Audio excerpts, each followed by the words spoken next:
పిల్లలు, ఒరే పిల్లలు, రండి రండి, ఇక్కడ చూడండి. అన్ని గ్రహాల్లోకెల్లా భూమి అందమైన గ్రహం.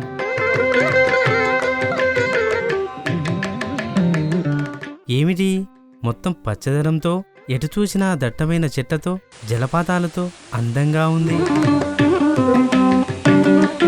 ఎంత అందంగా ఉందో! ఇదే అడవి. ఈ భూగోళం మీద అడవి అందమైన ప్రదేశం. ఈ అడవిలో రకరకాల ప్రాణులు నివాసముంటాయి.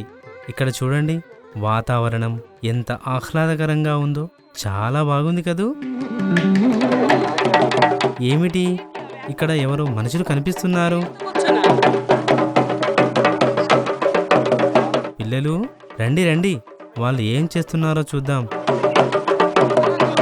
అరే, భలేగా డ్యాన్స్ చేస్తున్నారే. వారు ధరించిన దుస్తులు చూడండి, ప్రత్యేకంగా అందరూ ఒకే విధమైన వస్త్రధారణతో ఒకరినొకరు పట్టుకొని వంకలు తిరుగుతూ నృత్యం చేస్తున్నారు. ఈ నృత్యాన్నే ఏమంటారో తెలుసా? దీనినే దింసా నృత్యం అంటారు.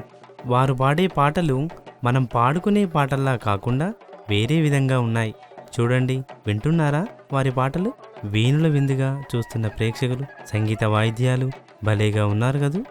నృత్యం చేస్తున్నది విశాఖపట్నం జిల్లాలోని అరకు ప్రాంతంలో నివసించే గిరిజనులు. అలాగే ఆదిలాబాద్ జిల్లాలో ఉండే గోండు అనే గిరిజన తెగ వారు కూడా ఉన్నారు. ఈ గిరిజన పేర్లు చాలా కొత్తగా, వింతగా అనిపిస్తాయి. పేర్లే కాదు సుమా, వారి అలవాట్లు, సాంప్రదాయాలు, వేషభాషలు అన్నీ మనతో పోలిస్తే వేరువేరుగా ఉంటాయి. రండి, వీళ్ళ ఇండ్లు ఎలా ఉంటాయో చూద్దాం. వీరు కొండ ప్రాంతాలలో నివసిస్తారు. అడవులలో అక్కడక్కడ కొన్ని గుడిసెలను నిర్మించుకొని నివసిస్తారు. సాధారణంగా రాళ్లతో కట్టిన గోడలకి మందంగా, నునుపుగా మట్టిని పోసి నిర్మించుకుంటారు.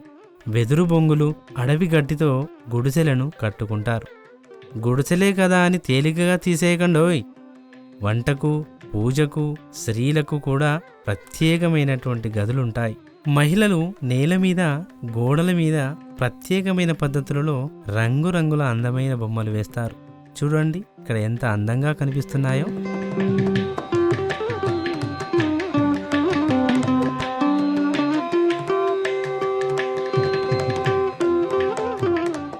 గిరిజనులు ఇంటిని దైవంగా భావిస్తారు.